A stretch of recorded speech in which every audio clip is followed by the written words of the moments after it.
یاد رکھو، اگر اللہ تعالیٰ اس چیز کا تمہارے دل سے خیال نہیں نکال رہا جس چیز کو تم بھولنا چاہتے ہو، تو سمجھ جاؤ اللہ کس چیز کا اشارہ دے رہا ہے۔ سنو، جو چیز ہماری ہوتی ہے وہ ہمیں ہی ہمیشہ ملتی ہے، اور جو چیز ہماری نہیں ہوتی اس چیز کی جگہ اللہ یہاں تو تمہیں کوئی اور چیز عطا کر کے کمی پوری کر دیتا ہے، یا پھر اس چیز کا خیال ہمارے دل سے نکال دیتا ہے۔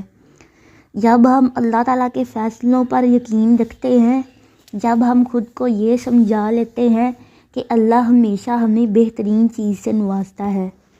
میں جانتی ہوں یہ اتنا آسان نہیں ہوتا، مگر میں یہ بھی جانتی ہوں کہ اس کے بعد آسانیاں ہی آسانیاں ہوتی ہیں۔ اللہ کے لیے تو کچھ بھی ناممکن نہیں، مگر اللہ ہمیں کبھی تکلیف نہیں دے سکتا۔ وہ تمہیں ایسی چیز نہیں دے سکتا جو تمہارے لیے تکلیف کا باعث ہو۔ اس کی حکمتیں، اس کی مصلحتیں تم نہیں جان سکتے، لیکن وہ تمہاری تکلیف سے خوب واقف ہے۔ وہ بس آزماتا ہے کہ میرا بندہ میری محبت کے لیے کس حد تک جا سکتا ہے۔ دعائیں، التجائیں وہ سب سنبھال کے رکھتا ہے، اور پھر ان ذریعوں سے ہمیں نوازتا ہے کہ ہم دیکھتے رہ جاتے ہیں۔ جب وہ دو جہانوں کا خالق ہو کر ہمارے یقین کی لاج رکھتا ہے تو کیا ہم اس کی محبت کی لاج نہیں رکھ سکتے؟ اس کی رضا میں اپنا دل مطمئن نہیں کر سکتے؟ جب وہ ہمارے لاڈ اٹھاتا ہے تو کیا ہم اس کے ایک حکم پر سر نہیں جھکا سکتے؟ اس جیسی محبت تو کوئی کر ہی نہیں سکتا، مگر ہاں، ہم اس کی چاہت کا احترام تو کر سکتے ہیں نا، اس سے محبت کرنے کی کوشش تو کر سکتے ہیں نا۔ تو پھر کیوں نہ اب اس کے حکم کا انتظار کیا جائے اور اب اس سے محبت کی جائے جس کی محبت قربان ہے ہم پر۔ تو کیا ہوا اگر وہ ایک پھول تمہیں نہیں مل سکا؟ ہو سکتا ہے سارا باغ تمہارا مقدر ہو۔ اور میرے رب کو دل خوب مطمئن کرنے آتے ہیں، اور جب ہم کسی معاملے میں اللہ سے مشورہ مانگتے ہیں تو مشورہ بھی ملتا ہے اور غیبی مدد بھی، مگر ہم دھیان نہیں دیتے۔ کیا کبھی ایسا ہوا ہے کہ کچھ کھانے کو جی چاہا ہو اور وہ چیز کسی نہ کسی ذریعے سے تم تک اسی وقت نہ پہنچ جائے؟ کیا کبھی ایسا ہوا ہے کہ کہیں سے مدد کی امید نہ ہو لیکن اچانک سے کہیں سے مدد آ جائے؟ کیا کبھی ایسا ہوا ہے کہ اپنا کوئی دھوپ میں لا کر کھڑا کر دے اور اچانک سے کوئی اجنبی سا شخص ہاتھ تھام کر چھاؤں تک لے جائے؟ نہ کوئی سوال کرے نہ جواب۔ کبھی ایسا ہوا ہے کہ سورج کی دہکتی کرنوں سے جسم پھولنے لگے اور اچانک سے بارش ہو جائے؟ کیا کبھی ایسا ہوا ہے کہ جو دعا منہ سے تم نے مانگی ہی نہیں وہ قبول ہو کر تمہارے روبرو لا کر کھڑی کر دی گئی ہو؟ ایسا ہوتا ہے، وہ مختلف ذریعوں سے مدد بھیجتا ہے۔ وہ اگر کوئی چیز واپس لے لیتا ہے تو اس کی جگہ اس سے بہتر چیز سے نواز بھی دیتا ہے۔ وہ معجزے بھی کرتا ہے اور دعائیں بھی قبول کرتا ہے، بس اس کا انداز سب سے جدا ہے، اس لیے تم سمجھ نہیں پاتے اسے۔ قرآن مجید میں اللہ تعالیٰ ارشاد فرماتے ہیں کہ نہ تو تمہارے رب نے تمہیں چھوڑا ہے اور نہ بیزار ہو گیا ہے، یعنی اللہ ہی تمہارا پہلا سہارا تھا اور اللہ ہی تمہارا آخری سہارا ہے۔ تم کتنے ہی گناہ گار کیوں نہ ہو، تم کتنے ہی نافرمان کیوں نہ ہو، جب جب تم اس سے پکارو گے تب تب وہ تمہاری پکار کا جواب دے گا۔ وہ تم سے ناراض نہیں ہے، نہ ہی اس نے تمہیں تنہا چھوڑا ہے، نہ وہ تم سے ناخوش ہے، بلکہ وہ تو تمہارے انتظار میں ہے کہ کب تم اس کی طرف لوٹ آؤ اور وہ تمہیں معاف کر دے۔ تم پلٹ کر آنے میں دیر کر دیتے ہو، لیکن اللہ کبھی دیر نہیں کرتا، وہ تو بس تھام لیتا ہے اور رحم فرماتا ہے۔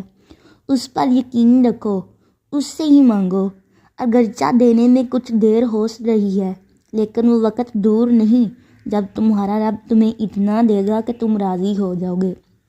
یاد رکھو، جب اللہ کو کسی انسان کا سجدہ کرنا پسند آ جاتا ہے تب وہ خود ایسے سباب بناتا ہے کہ انسان سجدہ کرنے پر مجبور ہو جاتا ہے، اور اگر اس چیز کا خیال اللہ کے دل سے نہیں نکال رہا جسے آپ بھولنا چاہتے ہو تو سمجھ جائیں کہ وہ آپ سے اس خیال کے ذریعے رابطہ بحال رکھنا چاہتا ہے۔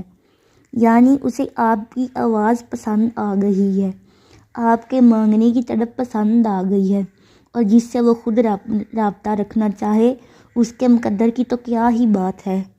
بس پھر جو سجدے میں گر جاتا ہے اور اللہ کی محبت کی لاج رکھ لیتا ہے تو پھر اللہ اس کی محبت کی لاج رکھتا ہے۔ بکھرنا عارضی ہے مگر اس کا سمیٹ لینا مستقل ہوتا ہے۔ یاد رکھو، صبر آتے آتے بہت وقت لگتا ہے، اور صبر آتا تب ہی ہے جب انسان حقیقت کو تسلیم کرتا ہے۔ کبھی کبھار ہم کسی چیز کو حاصل کرنے کے لیے بہت کوشش کرتے ہیں، دن رات دعائیں مانگتے ہیں، گڑ گڑاتے ہیں، لیکن پھر بھی اگر وہ چیز ہمیں نہیں مل پاتی تو اس میں اللہ کی بہت بڑی مصلحت ہوتی ہے۔ ہاں، یہ سچ ہے کہ اللہ ہر چیز پر قدرت رکھتا ہے، مگر ہم اس کی نعمتیں نہیں سمجھ سکتے، اور ہم چیزوں کو اس طرح نہیں جان سکتے جس طرح وہ اللہ جانتا ہے۔ کبھی کبھار ہم اس چیز کے پیچھے بھاگتے ہیں جو ہماری اداسی کی سب سے بڑی وجہ ہوتی ہے۔ جو شخص تمہاری مسکراہٹ چھین سکتا ہے تو اس شخص کے ساتھ زندگی کیسے گزار سکتے ہو تم، جس کو تم سے محبت ہی نہیں تھی؟ تب اللہ کچھ دروازے بند کر دیتا ہے۔ ابھی تمہیں سمجھ نہیں آئے گا یہ سب، اور یہ باتیں بری لگیں گی تمہیں، مگر وقت گزرنے کے ساتھ ساتھ تم کو سب کچھ سمجھ آنے لگے گا۔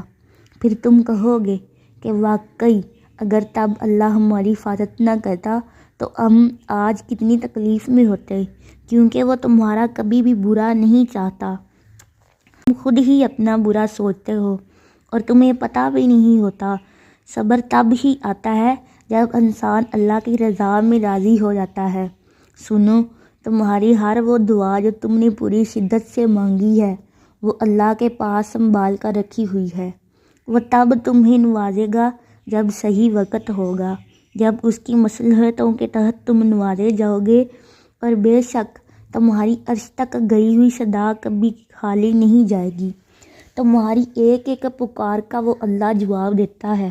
یقین جانو کہ یہ مشکلات محض چند گھڑیوں کی ہیں۔ بہت جلد اللہ تمہیں وہ عطا فرمائے گا جو تمہارے حق میں بہتر ہوگا، انشاءاللہ۔ اگر ویڈیو اچھی لگی ہو تو چینل کو سبسکرائب کریں اور ویڈیو کو دوسروں کے ساتھ شیئر کریں۔ جزاک اللہ خیرہ۔